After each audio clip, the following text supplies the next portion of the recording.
మీ పిల్లలకు కూడా ఆడుకోవటానికి బొమ్మలు ఇట్లా ఊగిసలాడతా ఏమంటారు చెక్క బొమ్మలు ఉంటాయి కదా, ఇట్లా కొడతారు కదా, ఇట్లాంటివి కొనియకండి.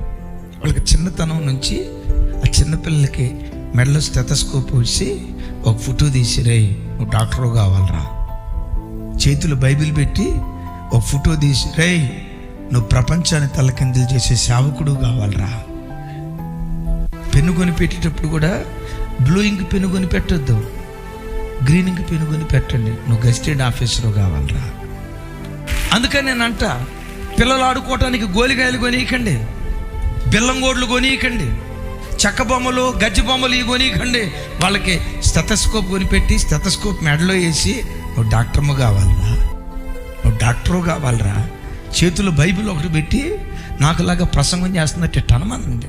ఫోటో ఒకటి తీయండి, గోడ మీద పెట్టండి, రేయ్ భూలోకాన్ని తల్లకిందులు చేసే ప్రవక్తవు కావాలి. దర్శనం ఎంత గొప్పగా ఉంటుందో నీ బ్రతుకు కూడా అంత గొప్పగా ఉండటానికి దేవుడు కృప చూపిస్తాడు. సొంత స్థలం కూడా లేని దినాల్లో, కనీసం 100 గజాల స్థలం కూడా లేని దినాల్లో, రేపు బ్రతుకేమవుతుందో తెలియని దినాల్లో ఇమాన్యుయల్ చర్చ్ అని రాయకుండా ఇమాన్యుయల్ మినిస్ట్రీస్ అని రాసి, ఆ రోజు నా దర్శనాన్ని ఈరోజు దేవుడు నెరవేరుస్తుంది. ఎప్పుడు జీవితంలో పెట్టారా, నీకుండాల్సిన గురి, నీకుండాల్సిన లక్ష్యం. కొడితే కుంభస్థలాన్ని కొట్టాలా, కొడితే సింహాసనమే ఎక్కాలా.